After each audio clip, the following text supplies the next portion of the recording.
Hello, my name is Carmen Maria. I'm going to talk about the impact of AI regulations on organizations.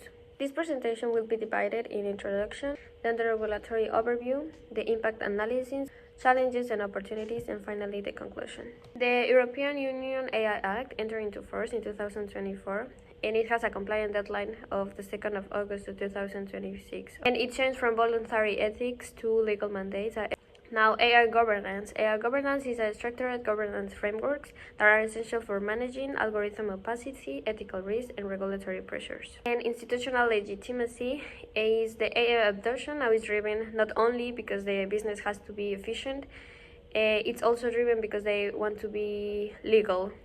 So they have a regulated environment. It's important to know that the AI Act is divided in depending on the risk of the actions. It's minimal risk, that is has no restrictions, and for example is using spam filters. Then the second one is limited risk, that is a transparency obligations. For example, with chatbots, people has to know that they're talking with a bot. High risk is with strict obligations, it must be following, and it's by credit scoring, fraud detection. And finally, there's an unacceptable, that is forbidden. It will have consequences, and one example of this is the social scoring. The financial institutions such as banks, they enter on high risk because their activities are very risky. And one of the activities that are into this category is credit scoring, fraud detection, know your customer, or recruitment systems. What this law says that they have to follow is that their accounting has to be transparent and they have to be very specific. It's necessary the human oversight, like human has to verify every step that is following by AI. They have to complete a technical documentation. This means like they have to be able to say what is happening in every single step, and there has to be fairness and ethical compliance.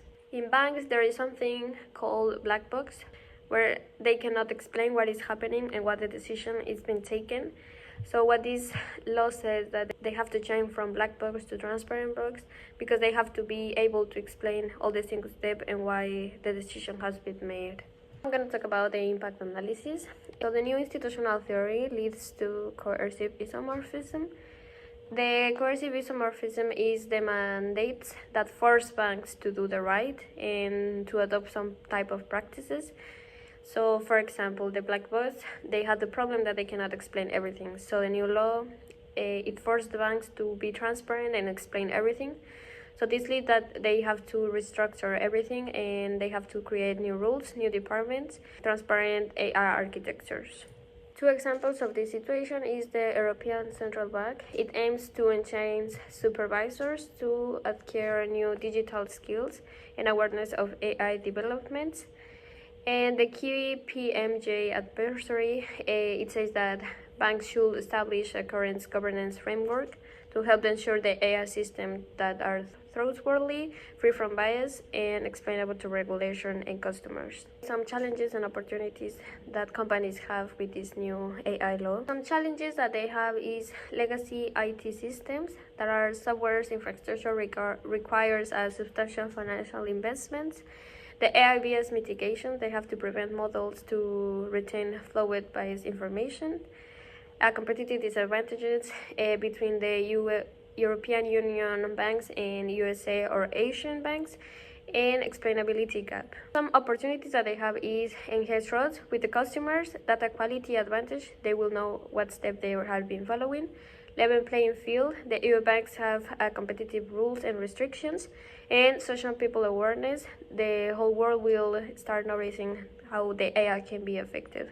In conclusion, a European Union AI Act has a fundamental chance from the black box to be transparent, institutional legitimacy, so banks have to follow some rules, trust and transparency, they can trust in the accounting, and the customers can trust the banks because they know every single step and the decisions that they are taking.